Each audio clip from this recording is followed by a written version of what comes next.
Each year we hear again the ancient yet timeless Christmas story. Each year we retell the astonishing entrance that God makes into our broken world. And we, if we allow ourselves, are moved to the very core of our being by God's amazing capacity to surprise us with love. Something brand new had happened. Something original and fresh and pristine had been revealed. Nothing would ever be the same again. God made the crucial choice to break the silence of the ages and to give God's self away in a word.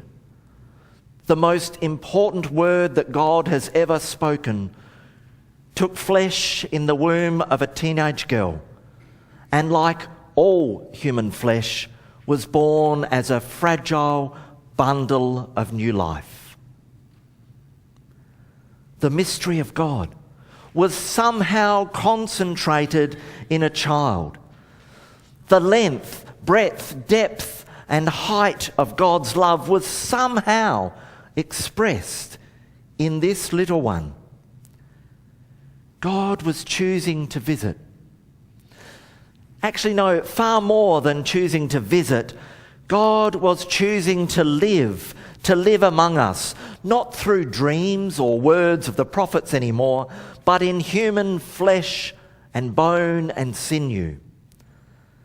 The God who lived in the highest heavens chose another address. God decided to pitch a tent among us. The Christmas story we hear each year is the same, but we are different. Our world is different. Joy and sorrow, laughter and tears, sickness and health, life and death have all wrought changes for better or for worse in our lives.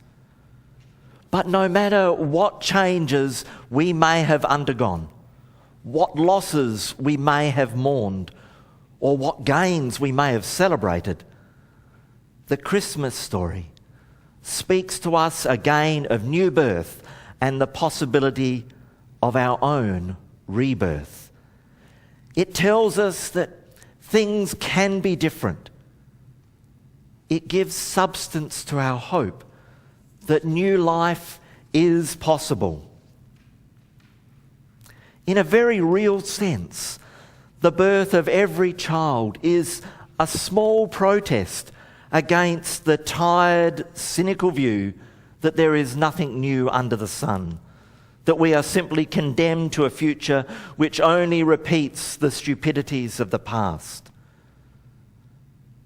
Moreover, the birth of Jesus is God's heartfelt protest against letting things be, of abandoning people to their own devices, of letting people fall back on the threadbare poverty of their own resources. Jesus comes to us as the saving, dynamic help of God among us.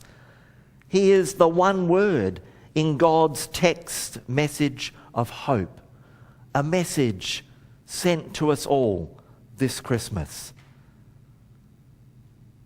Luke's version of the first Christmas casts a wondrous spell of the human imagination and the human heart.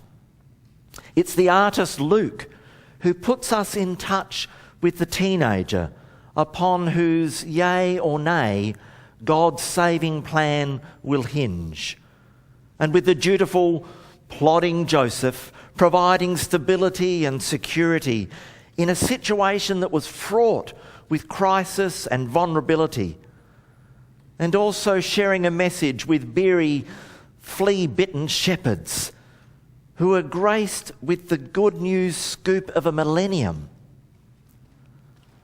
Luke invites us, all of us, once again to come and worship, to see for ourselves the fragility of God, the littleness of this mighty one, the sheer tenderness of a love that is all-embracing in its compass, and that is strong enough to melt even the hardest, stoniest heart. With the birth of this child, a new adventure in faith begins. A new approach to God is opened up before us.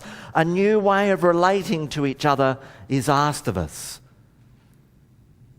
It may be an old story, but it is one that is always pregnant with hope. And that's why we make the journey back to Bethlehem each year, to rediscover our own roots in the very gift of God wrapped in swaddling clothes.